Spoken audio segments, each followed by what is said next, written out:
Hello everybody, my name is Rory and welcome back to Firebeard Outdoors. It is now January 2022, so this is my first video of the year. So today what I've done is I've brought out my axe, and today I'm going to go through a few little bits and tips and tricks regarding the axe. So this is the Gränsfors Bruk small forest axe. Gränsfors Bruks are a well-renowned company for axes. They're a Swedish brand and they make axes from all varieties, from small hatchets up to big choppers.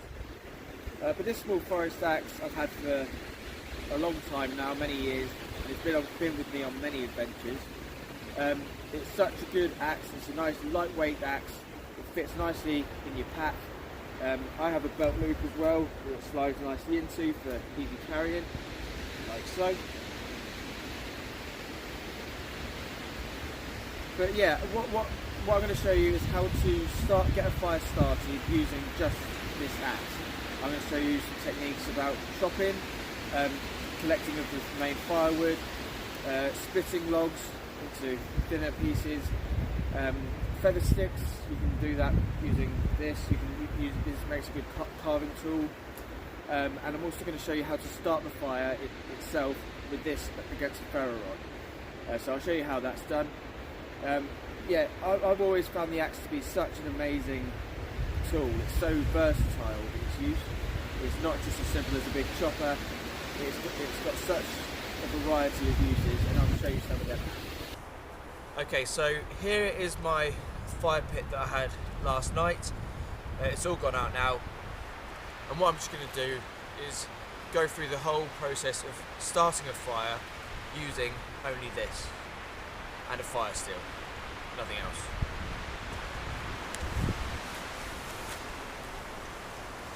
Okay, so the first step will be finding some good dry wood to start the fire with. As you can see, there's quite a lot of deadfall around here. However, this is all on the ground, so it will likely be rotten or too damp for it to be any use. Okay, so I've got a nice long branch here, and whenever chopping branches like this, you want to have it on top of another log rather than doing it straight on the ground.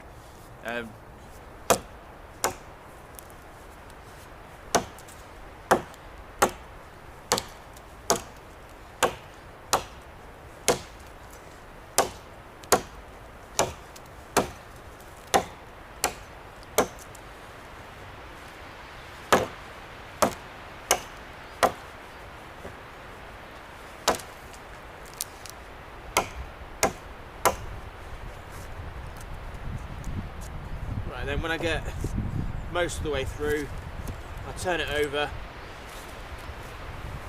and just finish it like that.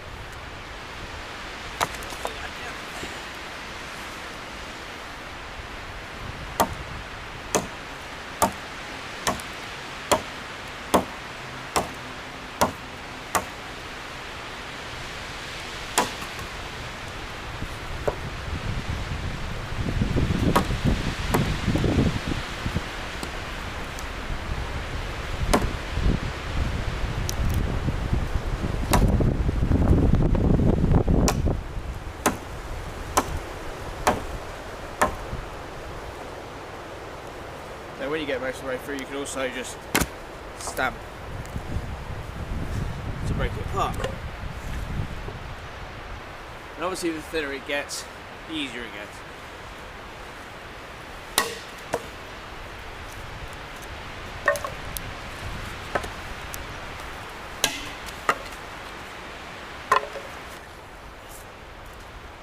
Now, when swinging the axe from above, you don't want to use a lot of arm muscle.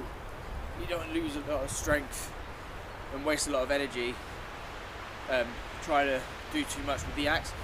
The idea of the axe is to let the axe do the work. So what I do is whenever I'm chopping, I bring it up, and then when I come down, I drop my knees and let the axe fall. So like so.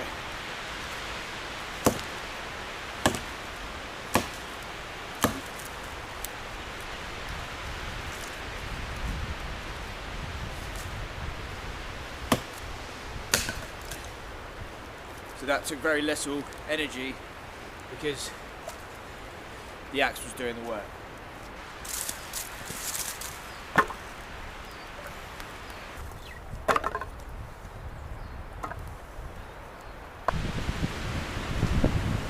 Now it's important when starting a fire in damp conditions that to get the driest wood. This is nice dry wood, as you can see, and the best thing for getting a fire going is trying to get into the middle, into the dry wood, away from the wet. So what I'll need to do is I'll split these down.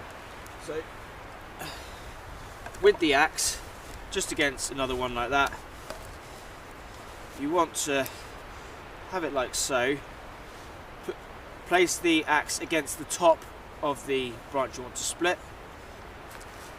Lift it up on top, like so. It might take a few goes before you get into it.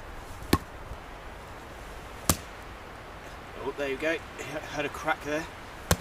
And you want to try and crack into the grain.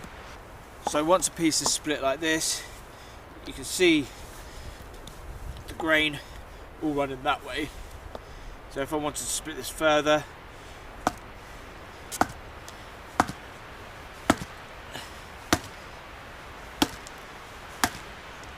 I've gone all the way through. All I want to do now is just twist and it comes apart nicely. It takes very little work.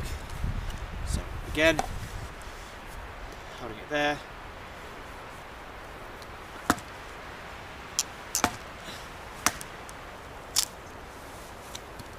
There. And that's very useful for getting a fire started in wet conditions. Also, when gathering bits of kindling for the fire, it's quite easy just to come along with the axe and just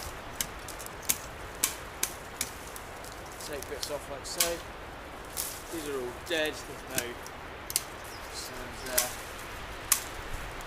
Just making sure that your legs, when you're swinging, you're nowhere near your leg. You either cut it that way or that way. But never go across your body. If you come that way or that way.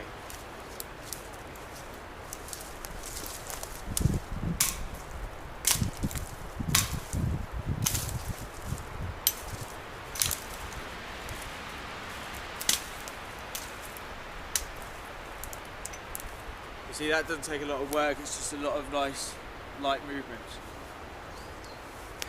An axe is also good for making feather sticks. If you hold it close up to the neck, up to the axe head, you get a lot of control over the axe. So just a demonstration. You can use different amounts of pressure. It's not as accurate as a knife, let's say. You end up falling through a lot because it's heavier. But yeah, you can create some shavings like so.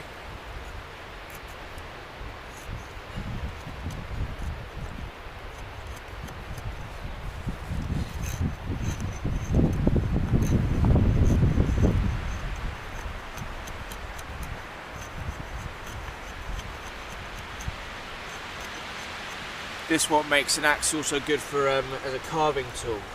I can do some basic woodwork here, make a bit of a spoon, or if I wanted.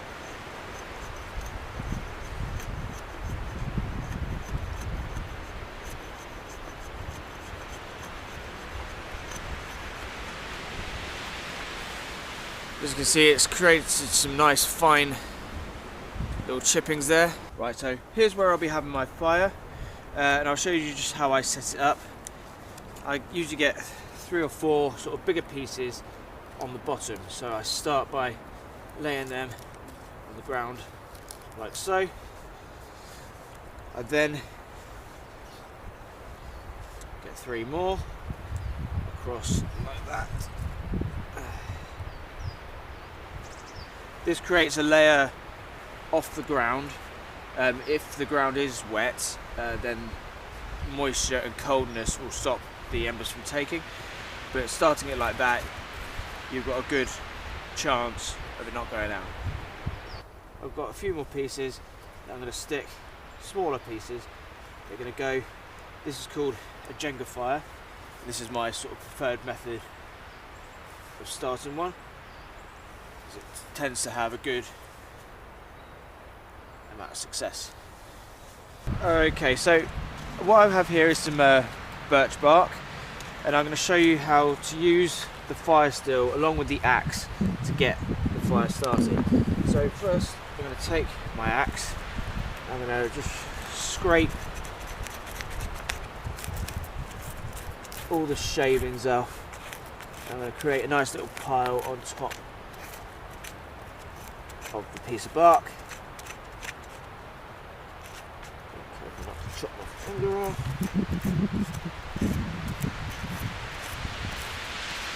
As you can see, fine, nice shavings are coming off, like so.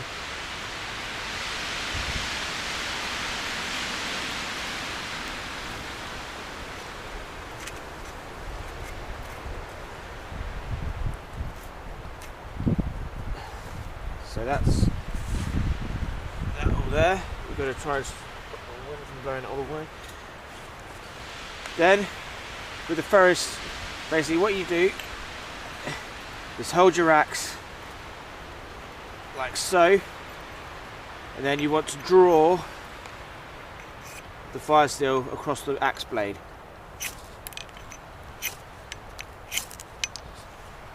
There you have it.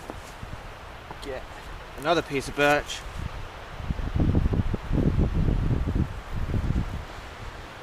Take the flame. That went out. Let's try again.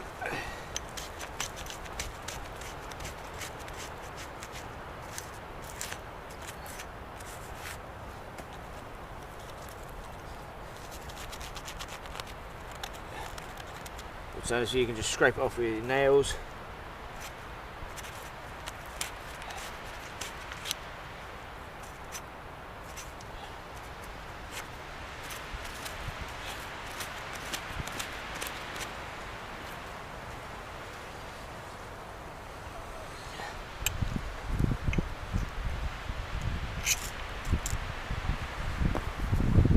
See, it just takes one little spark and that's it.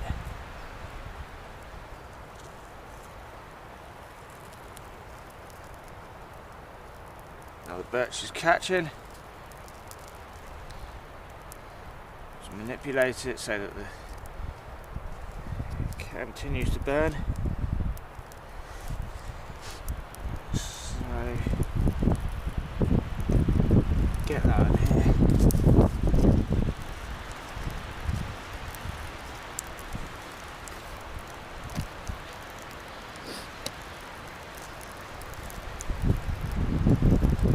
Should take in a minute.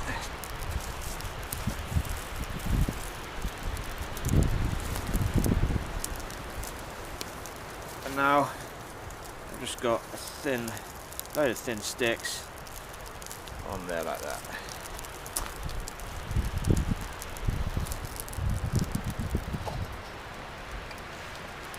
Now just give that a few minutes and that should catch nicely.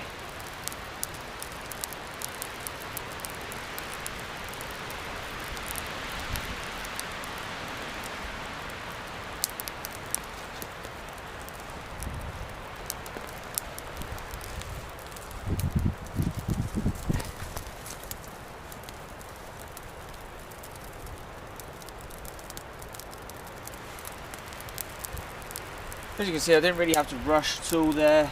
Everything was prepared for me. You know, I prepared well enough. Now it's just a matter of adding bits as and when I need.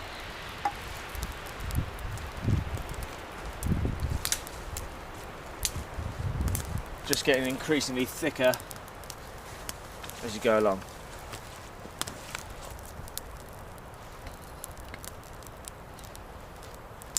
Very simple. Yeah, so what I did there was I held the axe over the birch and I draw, and what that does is it scrapes the ferrocerium down onto the bark. So that's what gets it to catch. Now, obviously, there's a concern that doing that might damage the edge of your axe blade, but I have the Gränsfors Bruk's sharpening puck, which has a coarse side and a fine side. And if I'm ever in need, I always bring this with me when I bring my axe. Just whenever I need to top it up, I can sharpen it like so, making circular motions, like so.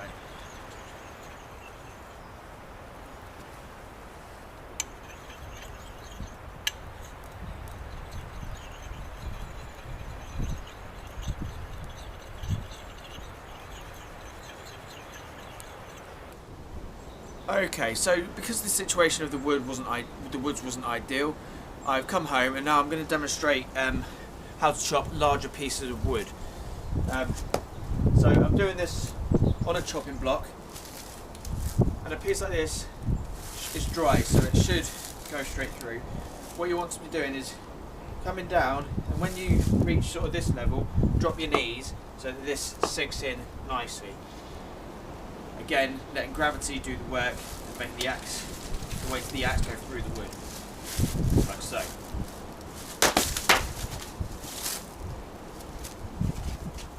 See, got a nice clean cut.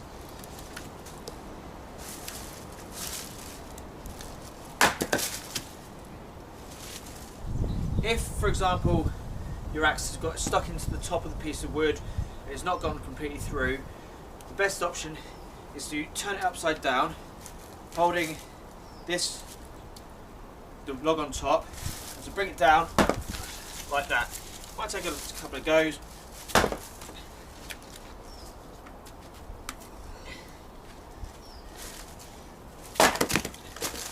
There you go. Nice simple way of cutting through a log that's difficult. So there's just a few little techniques on how to use the axe. A few little various skills. As you can see, it's quite a versatile tool, and yeah, one of my favourites. Thanks very much for watching. I hope you enjoyed the video, hope you learnt something, and I'll see you in the next video. Bye bye.